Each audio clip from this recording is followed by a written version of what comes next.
Okay, so I pre-wrote everything because I filmed this before and I did bad on time. So our question is, if Sue serves the ball at about 30 meters per second and an uplift of about 14 degrees, will that volleyball go over and land in on the other side of the court?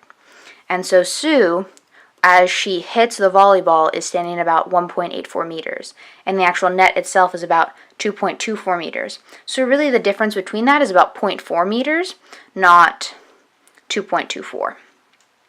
She's hitting at a degree of 14. And so since this isn't a special triangle, we get to use trig. So to find this y, the change in y, we use sine of 14, and so we get about 7.25 meters per second for right here. And then for the cosine of 14, we get about 29.1 meters per second. So that's right here.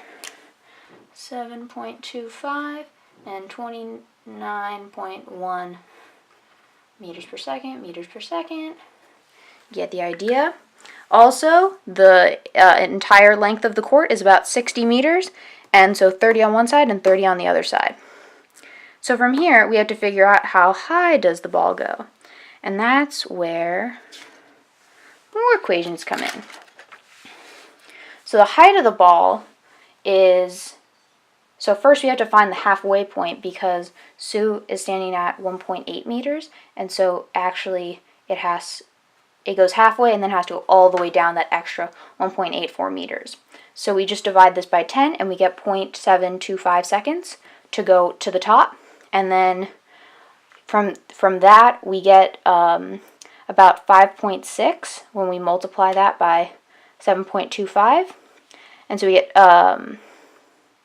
so 2.24, which is the height of the net, plus 5.6, which is the other distance, we get 7.84, and so that, the time we get for that is about 1.25, and then we add that to our already existing to get this way down, and so the total time is about 1.985 seconds.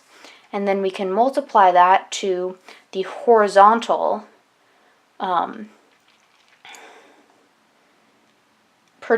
the horizontal vector, and so that's 29.1, and then those are the seconds, and so we get 57.53 meters, and that is within it because the whole thing is 60.